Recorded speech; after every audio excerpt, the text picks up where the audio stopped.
Bonjour, bonsoir à tous, vous qui regardez les vidéos, que ce soit le jour ou la nuit. Ici DVD Pro Catch. Et oui, c'est le dernier DVD de la PWG. Enfin, pour le moment, je dis bien pour le moment, parce que c'en est pas encore sûr que c'est le dernier. Mais là, en ce moment, c'est le tout dernier que j'ai maintenant, parce qu'après ça, j'en aurai plus rien, et que je m'attaquerai sur les DVD de la ROH et d'autres DVD concernant le catch. Et après ça, peut-être pour la fin, je réserve les DVD de TNA pour faire des reviews. Mais bon, voilà, au moins ça a été dit, ça a été fait. Je vous montre le dernier DVD pour le moment de la PWG. End of Doom, le, pardonnez-moi, le 18 janvier 2019 à Downtown Los Angeles, California. Donc oui, le pay-per-view annuel, je crois que c'est annuel ou qui a été fait comme ça par la PWG.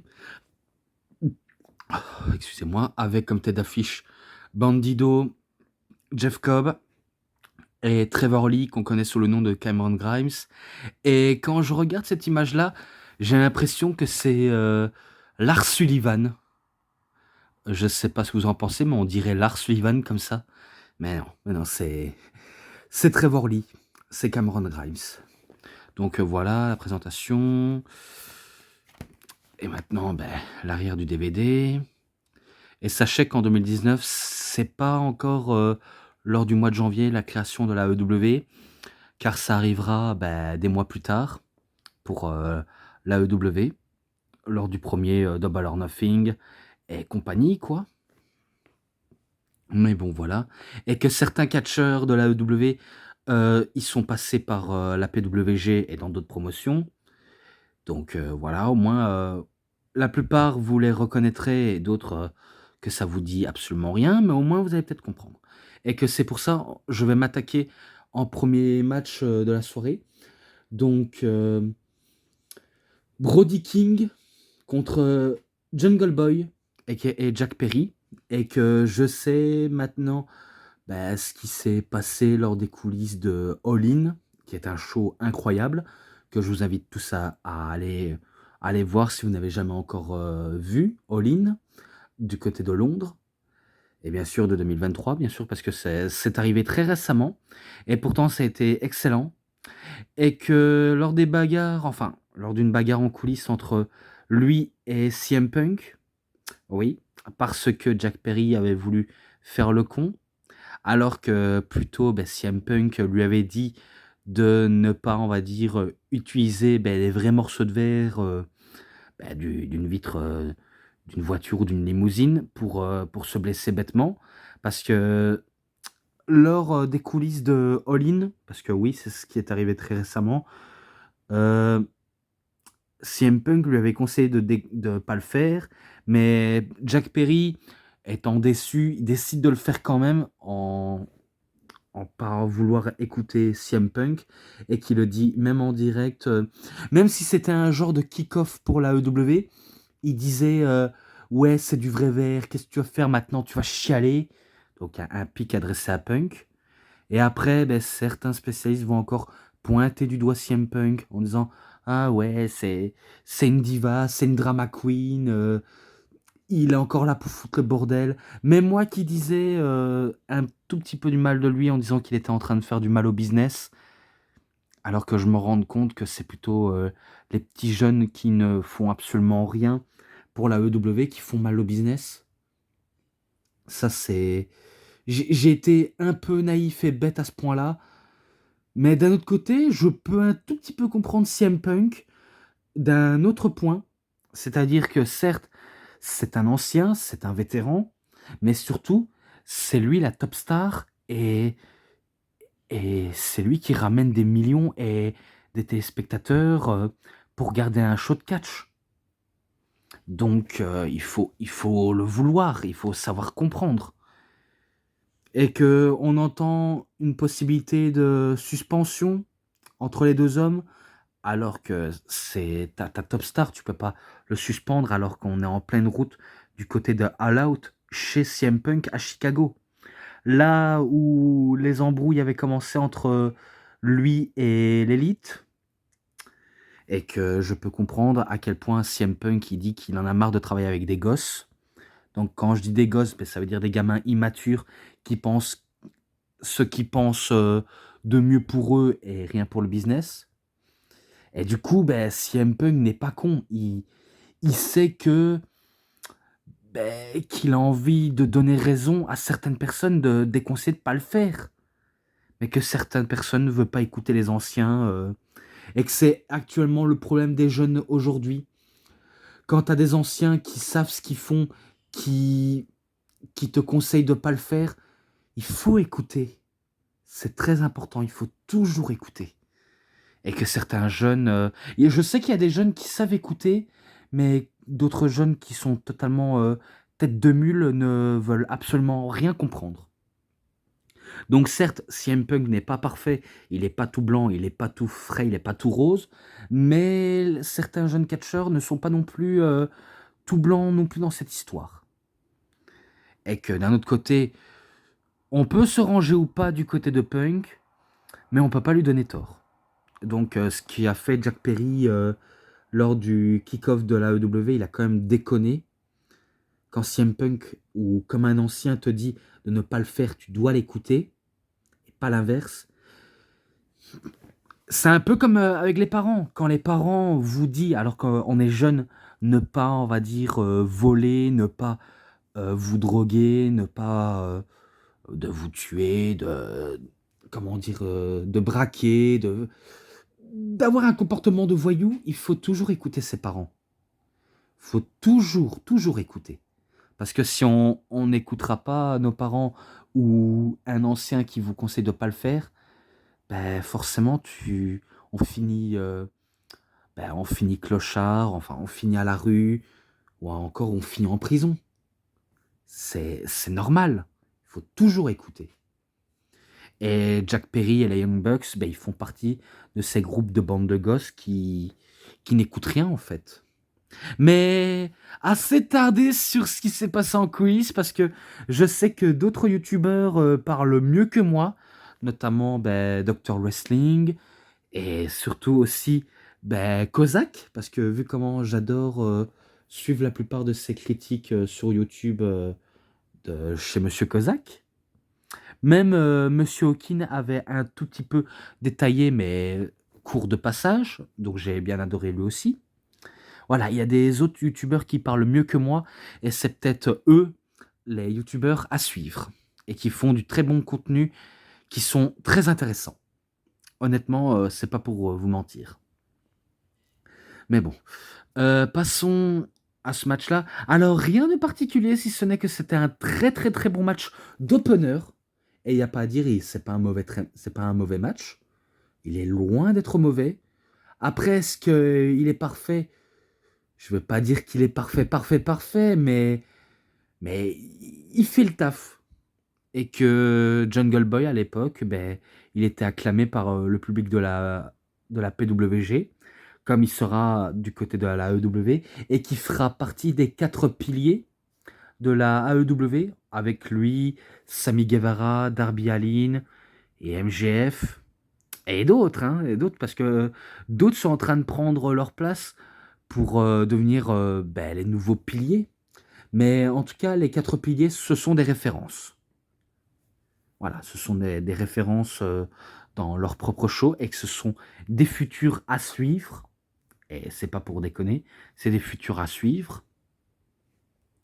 Mais bon, j'espère que à l'avenir, Jungle Boy va peut-être améliorer son comportement et que voilà, il sera en très bon terme. Et en plus de ça, CM Punk, ben, il a failli, ben, quitter le show alors que Samoa Joe lui a conseillé de ne pas partir. Il s'est peut-être dit, oublie ces cons, oublie ces bandes de jeunes qui ne veulent rien écouter. Nous, on va voler le show. On va, on va faire le show dans l'opener d'All In, et c'est ce qu'ils ont fait. Ils ont carrément ben, volé la vedette au pré-show, et c'est pas dans un mauvais sens du terme, c'est dans un bon sens, et que ça commence très bien cette petite partie de soirée. Même si on était encore en pleine journée, car il faisait jour à Londres. Mais bon, assez parlé de ça, vraiment. Je dis assez parlé de ça alors que je ne fais que m'attarder dessus. Donc assez. Donc pour ce match-là, il était bon. Même si Jungle Boy a tenté à chaque fois de essayer de déstabiliser Brody King pour la victoire. Et pourtant, ben, c'est lui qui perd face à un Manan Slam. Non, non, c'est pas ça. C'est un Black Oslam que faisait le Monstre Abyss. Donc il faisait le Black Oslam. Et il remporte le match, Brody King. Et d'ailleurs, Brody, c'est le nom à Bruiser Brody. Donc c'est un hommage à Bruiser Brody. Pas à Brody Lee, mais à Bruiser Brody. Pardonnez-moi, à Bruiser Brody. Et aussi, j'ai voulu dire un truc, mais j'espère que je vais pas m'y perdre dans ce que je vais dire. C'est que il est tatoué comme un Yakuza, Brody King. D'ailleurs, c'est lui exactement, Brody King. Car il a des tatouages partout. J'ai l'impression que c'est un Yakuza, le type. Mais bon, voilà, au moins un petit détail à la con, mais passable. Donc voilà, ce match-là, il était très très bon, comme j'ai dit. 3,70, je le mets ça. Ensuite, le second match, ben, un match, comme je dis, ben, purement indie, parce que tous les matchs qui s'avéraient sont 100% indie. Et que c'est soit on aime bien, soit on déteste. Ça dépend les goûts de chacun. Mais il était pas mal, même s'il n'est pas encore à la hauteur du premier match, même si il est pas loin. Donc entre The Puma King contre DJ Z, d'ailleurs DJ Z c'est lui, avec une combinaison des Daft Punk, version futuriste, ouais, très futuriste même. Donc un match assez spécial que de la lucha libre, parce que vu comment The Puma King, je sais pas si c'est un catcheur du Mexique, mais il a l'air que c'est un catcheur mexicain. Vu comment les voltiges, et pareil pour DJ Z, mais sauf que c'est un Américain, je crois bien. Si je fais pas d'erreur, bien sûr, parce que ça dépend que je fais des erreurs, mais ils font, on va dire, le show, même si, attention, ils sont pas encore à la hauteur du premier match, mais bon, peu importe, du fait qu'ils font du mieux ce qu'ils peuvent.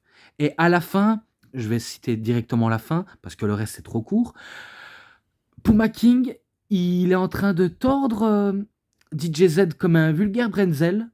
Et vu comment DJ Z est totalement bloqué, il ne peut pas s'échapper, il n'a pas le choix d'abandonner en déclarant forfait. Donc victoire de Puma King par soumission. Et c'est un 3,50 direct, c'est un 3,50.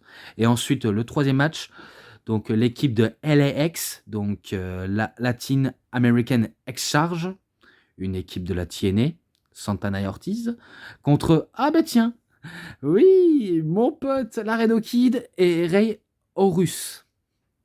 Ah là là. Eh ben dans ce match-là, j'étais un tout petit peu dedans. J'ai dit un tout petit peu. C'est pas que j'ai pas adoré. Si, j'ai complètement adoré. Mais parce que voilà, il y a Laredo Kid.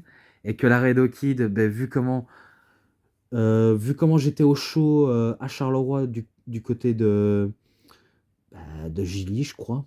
Non, c'est plutôt Charleroi, près d'un centre commercial nommé, nommé Ville 2, et que pas loin, eh ben, il y a le Mi 12 Fun Center, là où ils ont fait le show de Invasion 2003, le show phare de Bodyzoy, et que je pensais jamais voir un catcheur mexicain débarquer en Belgique pour faire le show, pour faire un match trio entre lui, Senza Volto et Tristan Archer. Franchement, c'est... Quand j'ai vu ça, je n'en croyais pas du tout mes yeux. Et que c'était un pur bonheur. C'était un pur bonheur. Et ben maintenant, même peu importe qu'il soit au Mexique ou même du côté de la EW, peut-être si jamais il serait, normalement oui, vu comment il est libre d'aller où ce qu'il veut, Laredo Kid. Mais là pour l'instant, c'est du côté du Mexique dont il préfère rester. Peu importe où il est, ben, je pense que je continuerai à le soutenir malgré tout. Même si lui aussi, il a, on va dire, un technique indie façon mec qui fait du trampoline, parce que oui, il est hyper athlétique, c'est un gymnaste hors pair, et que voilà, c'est tradition mexicaine, c'est un peu normal. C'est de la lucha libre style entre lui et Rey Horus. Et de l'autre côté, ben, on a une métaphore de la LWO, donc LAX. Euh, oui, je sais que c'est un genre de métaphore, mais il se rapproche un tout petit peu. Et que quand je vois aujourd'hui ben, la LWO, donc Latino World Order, je me dis, ça peut être cool de faire revivre la LWO aujourd'hui en 2023 et peut-être en 2024 dans le futur à l'avenir. Mais on dirait c'est comme si tu volais le côté spécial de Eddie Guerrero. Et, et j'aime pas comment... Alors oui, en tant que catcheur, on peut rendre hommage à un catcheur que on a adoré étant petit ou étant jeune, voilà, etc. Tu peux aimer, tu peux faire ça en plein match, mais faire ça constamment, surtout à la mémoire de Eddie, tout le temps constamment. Peut-être que Eddie aurait préféré, mais moi, si j'avais été ben, certaines personnes, j'aurais dit arrêtez les mecs, vous êtes en...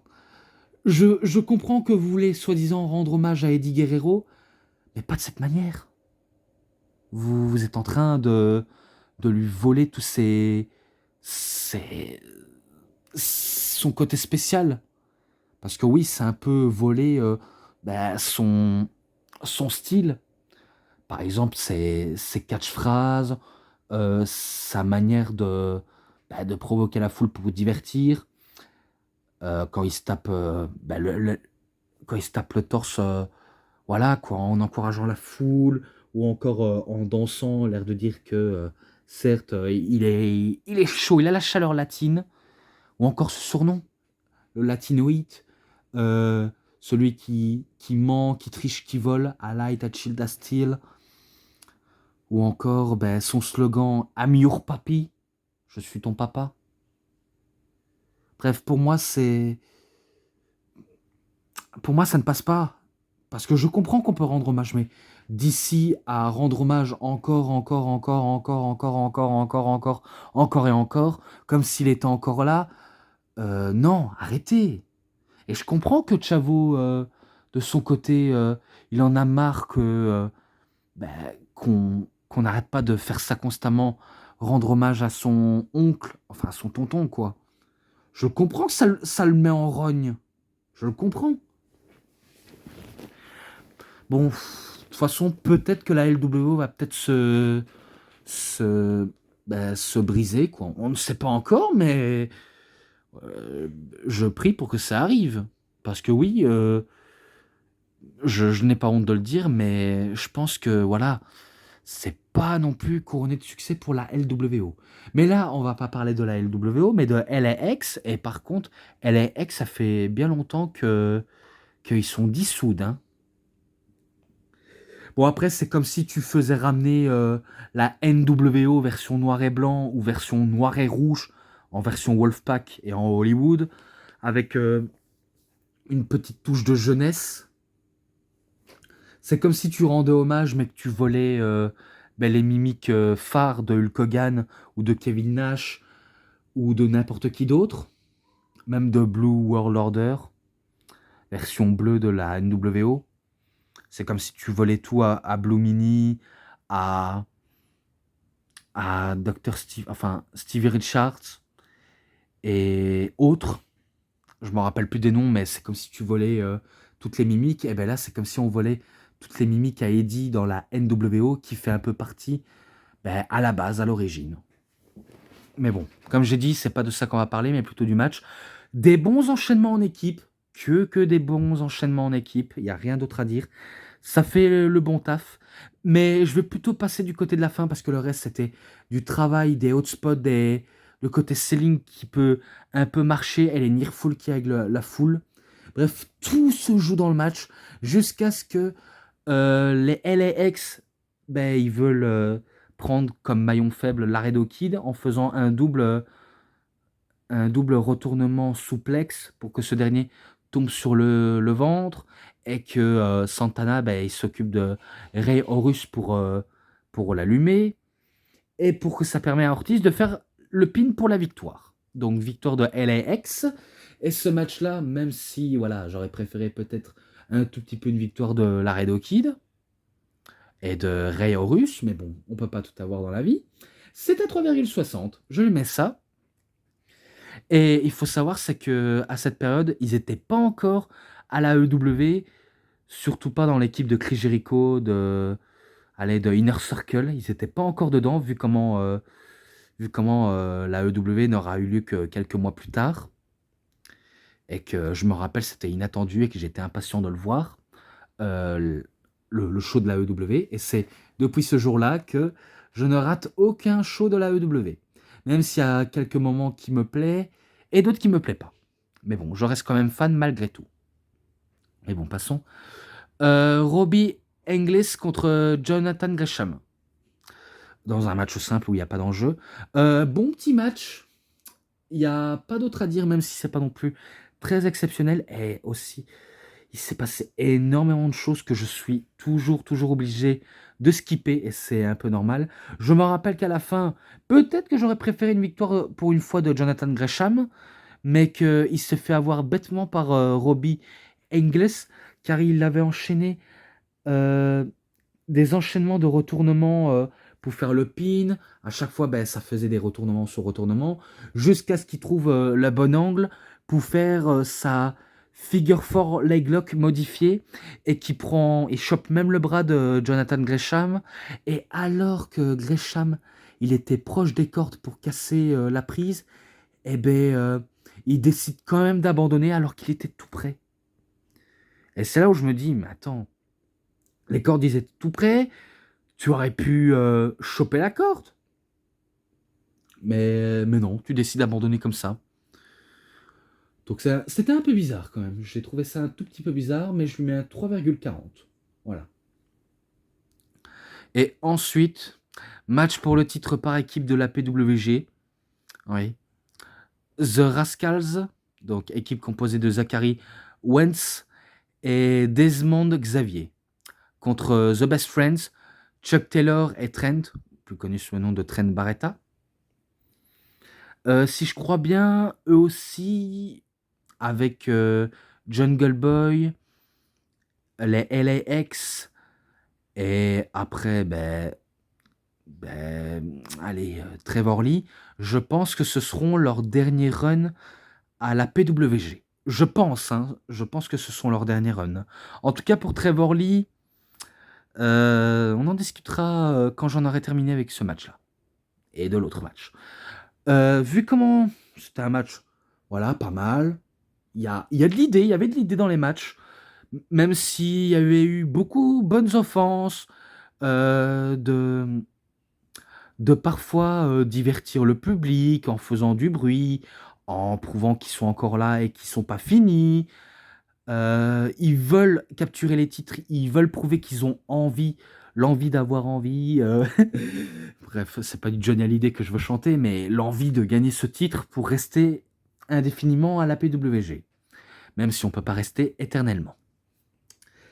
Il y a eu des bonnes échanges, des bonnes moves à deux, mais à la fin, quand c'est Trent qui se fait allumer par Desmond Xavier, Zachary Wentz décide de faire un genre de roll-up pour surprendre Chuck Taylor en petit paquet, et que c'est lui qui remporte le match et la victoire, plus le titre.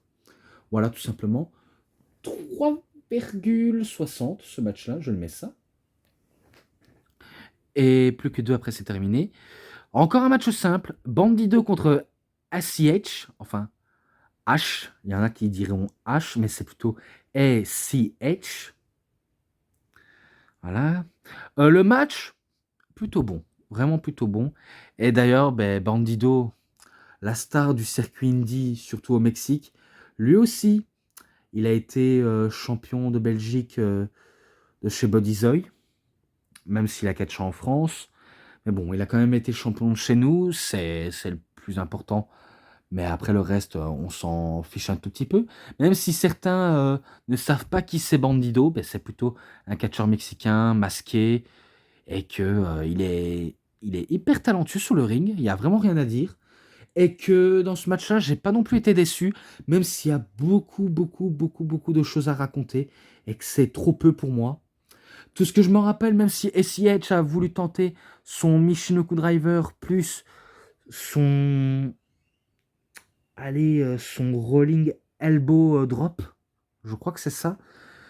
Mais à chaque fois, il n'arrive pas à se débarrasser de Bandido. Et que Bandido, il est totalement dur à l'abattre. Il voulait retenter une nouvelle fois ACH, mais c'est là où il commet une petite erreur, mais une grosse même. Enfin, une petite. Il commet une grosse erreur, mais une bien grossière erreur. Et que ça permet à Bandido de prendre de l'élan et faire un genre de relais acrobatique pour qu'il fait un German suplex de manière relative et il remporte le match sur un simple German suplex. Tout simplement. Et du coup, c'est victoire de Bandido. Et ce match-là, 3,90. Donc on est à 70 qui est plutôt 70. Et que là, c'est 90. Donc 3,70. Mais que là, c'est 3,90 pour ce match-là. J'espère que vous me suivez. Et maintenant, le main event. Oui. Pour le titre de la PWG, du monde de la PWG, Jeff Cobb contre Trevor Lee. Un match explosif. Et là, j'ai rien d'autre à dire, c'est digne d'un main event. Même s'il y a mieux comme bon main event, mais il était à la hauteur. Même si je me rappelle beaucoup de retournements de situation et tentatives de tricherie, même si à la PWG, comme ça en roue libre, on est un peu libre de faire ce qu'on veut. Par exemple, si même les arbitres ils veulent se battre contre un catcheur, ils le font. Et c'est pas la première fois que j'en ai vu. Vu comment à la PWG tout est possible. Et non, je suis pas en train de dire des conneries, c'est la vérité. S'il y a un seul endroit où on peut voir un arbitre catcher contre un autre arbitre ou contre un catcheur bien établi ou tout autre qui est sorti par la tête des bookers de la PWG ou plutôt que c'est les catcheurs qui sont les bookers, ça arrive que à la PWG. Toutes les choses arrivent que là-bas. Même s'il y a eu d'autres, hein, même la EW utilise cet exemple, mais sauf que la EW, c'est pas un circuit indie, vu comment ils sont sur la chaîne locale internationale, et que voilà, on a perdu le côté indie pour le côté international. C'est ça le plus important. Mais bon, il s'est passé énormément de choses, même Trevor Lee, Cameron Grimes a tenté de tricher pour remporter son match, même en piétinant son adversaire pour remporter le titre, mais rien y faire, vraiment rien y faire. Et quand c'était Jeff Cobb qui voulait faire son tour des îles, ça ne passera pas. Et même, il s'est même relevé d'un simple tour des îles au compte de 1. Et je me suis dit, non, tu fais pas comme les Young Bucks, c'est pas possible. Tu te relèves au compte de 1. Normalement, la prise finish, tu te relèves pas au compte de 1. Et du coup, ça force Jeff Cobb à l'allumer en faisant un coup de zizou, donc un coup de boule à la manière de Zidane. Et que là, il décide de faire son tour des îles pour la victoire. Et il bat Trevor Lee.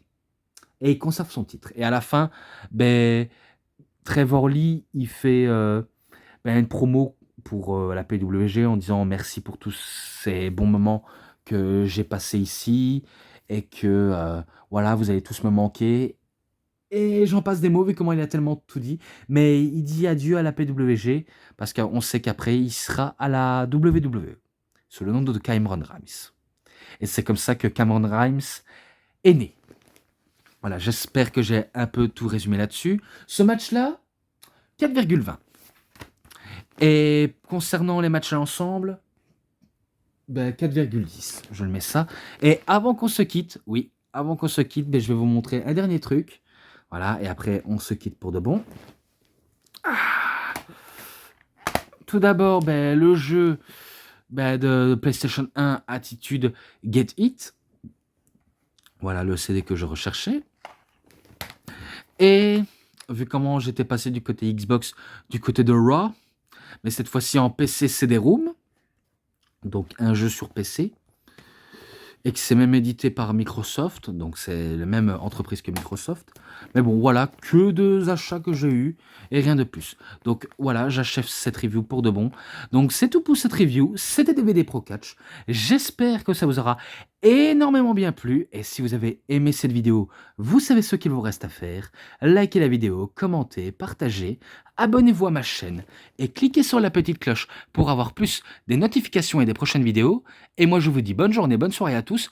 Au revoir tout le monde pour une prochaine vidéo. A plus à tous les fans de catch. Allez, bye bye tout le monde.